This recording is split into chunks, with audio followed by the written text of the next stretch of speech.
mentioned the US already, will in the end require a negotiated settlement, like as President Trump says it?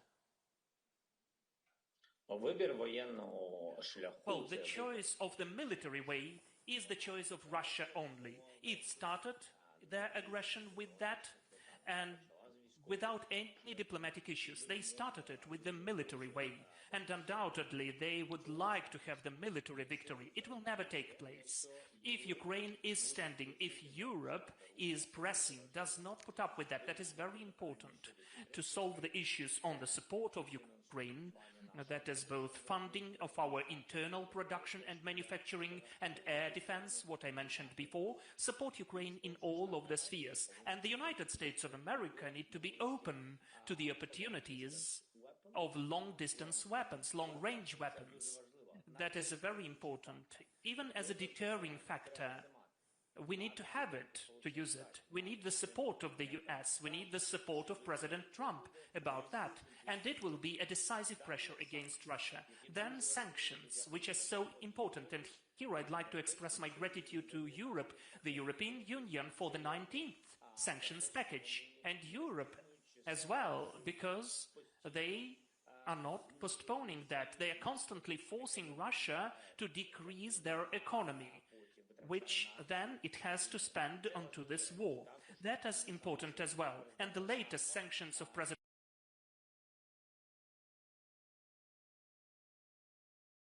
that with him, he is supporting that, and he understands that this is the choice of the Ukrainian people, and Ukraine is the part of Europe. Geographically, geopolitically, and historically. And the most important thing, that our people really strive for that. They want that. And I'm sure that Europe undoubtedly is fully supporting the Ukrainian membership in the EU. Donald Trump supports that. We were talking about the blockage of some of the points by the Hungarian leader. And I asked President Trump if he supports me in that to help us. So he told me that he will do everything possible, whatever he can. And has he mentioned a kind of timeline?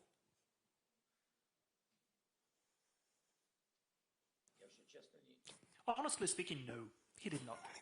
So, yeah, I trust you. I believe you. I'm pretty sure it was this. So the Commission's new enlargement report we are discussing today here delivers a lot of positive content concerning Ukraine. At one point, it states, and I quote, "Despite the very difficult circumstances the country finds itself in on account of Russia's war of aggression, Ukraine continued to demonstrate remarkable commitment to the EU accession path over the last year." Remarkable commitment, Mr. President. Does that sound like a compliment to you, or more like much more needs to happen?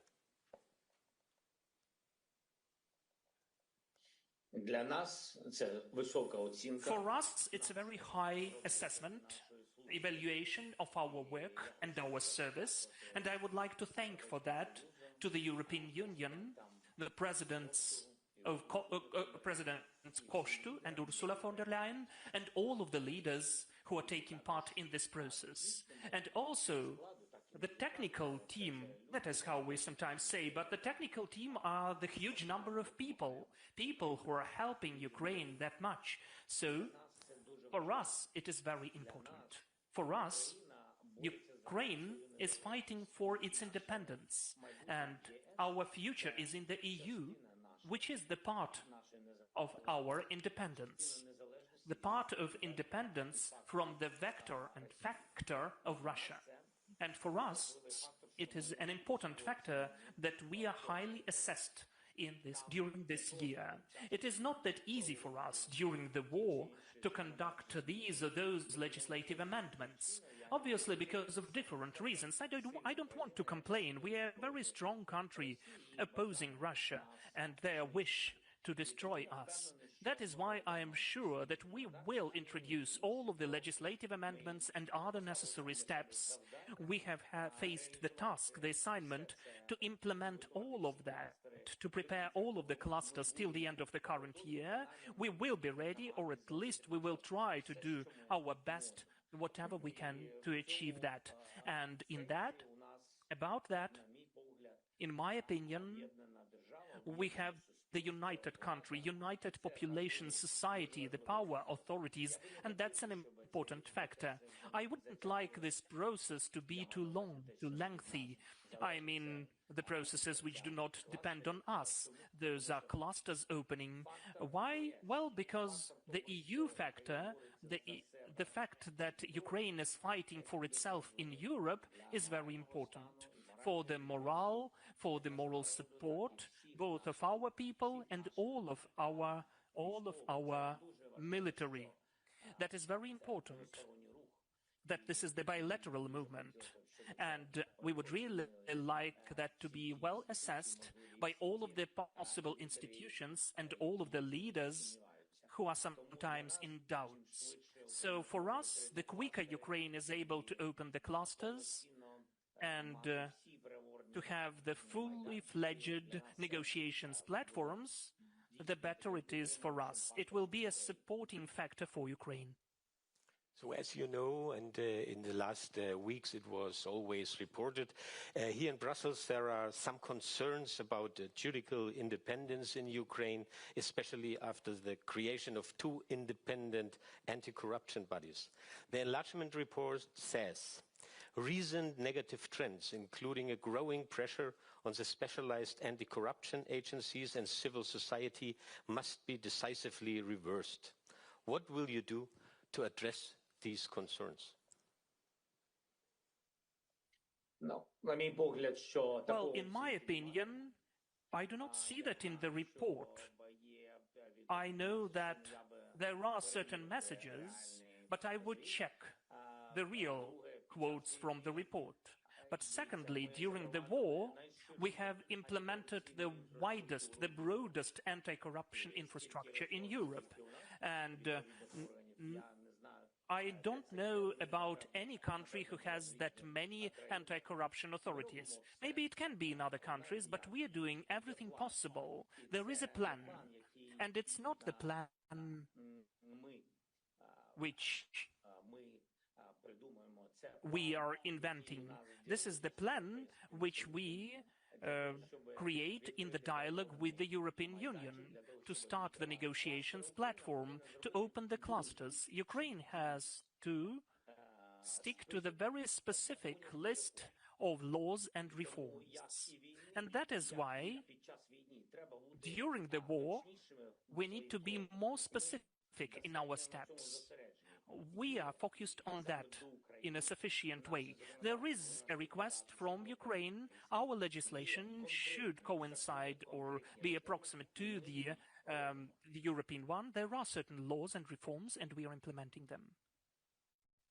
An interesting idea discussed here in Brussels, as you know, allow new members in earlier, but without full membership rights at first.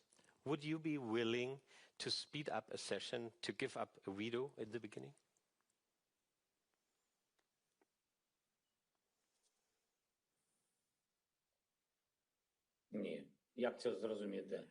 No, how can I understand that? It seems to me it's very important that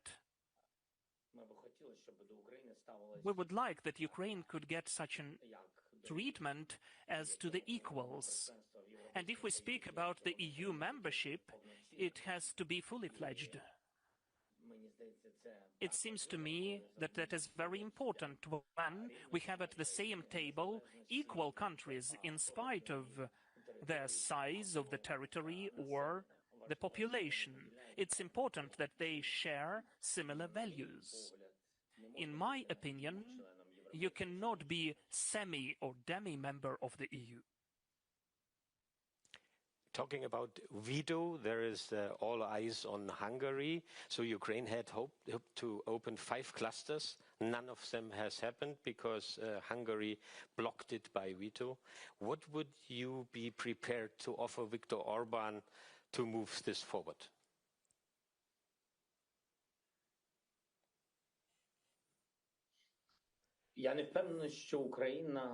I'm not sure that Ukraine has to bargain with its own values. Russia failed to do that. So I don't know, I don't think that Ukraine or that the Hungarian leader can do that. You cannot stop the people in their rights.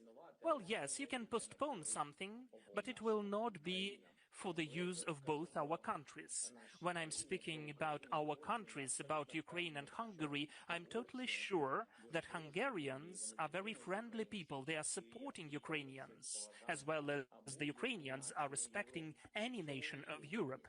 This is the equality, this is the respect and the values of our relations. That is very important for the future. We don't have the right as the leaders to think about ourselves and about our elections, because this is just 1 minute in the history of our nations. That's just nothing in comparison with what can be destroyed relations between the people. This is the most important, not to lose this good neighborhood. That's what's important. I don't think that I have to offer something to Viktor Orban. I think that Viktor Orban has to offer something for Ukraine, which is protecting the whole Europe from Russia. And even now, during this war, we did not get any support from him, support of our vision of life. We wouldn't like still that Viktor would support Russia, because blocking of Ukraine in the EU is the very specific support by Viktor of Putin, and that is definitely not that good. In my opinion, that is my subjective opinion. There is a totally personal impression from my side. Sometimes it looks a bit personal between you and Viktor Orban. Are you ready to repair this relationship, or are you simply hoping for a government change in Budapest next year?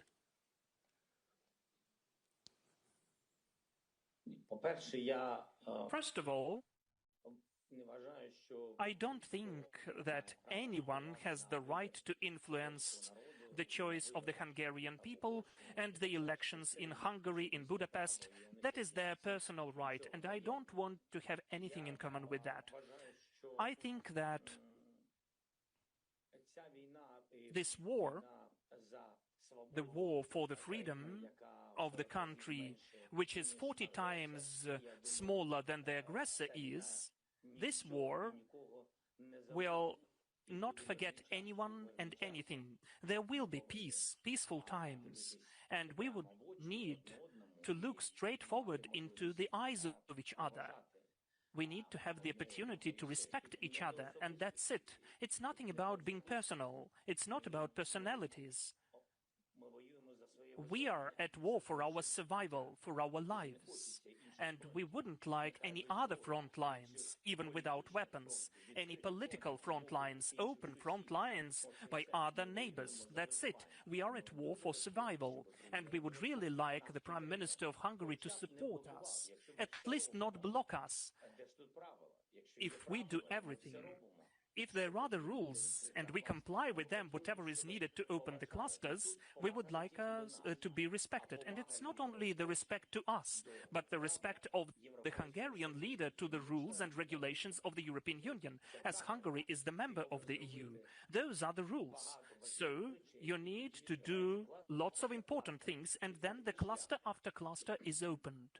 That is the way. So let's end with a, let's say, more personal approach, and let us look forward. Where will Ukraine and the EU be in 2030? Or, as I said, in a bit more personal view, will you be the president who brought Ukraine into the EU?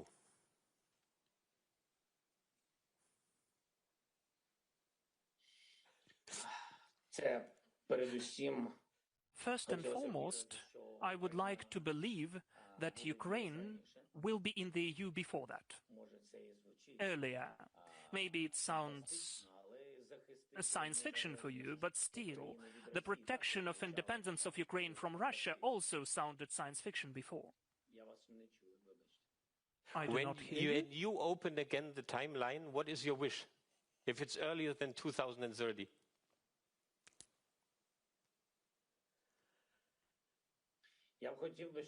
I would like that to take place in the fair way when Ukraine is standing for itself and when the war is over.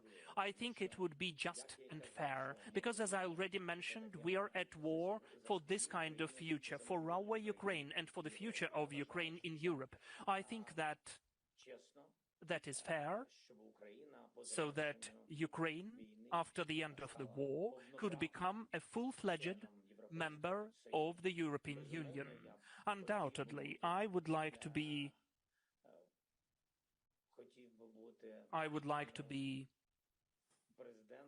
the president who is the president of Ukraine, which is in the EU. But it does not mean, definitely, that this is the main priority. The main thing is that Ukraine could join the EU. But who is the president then, at the moment, is the secondary thing.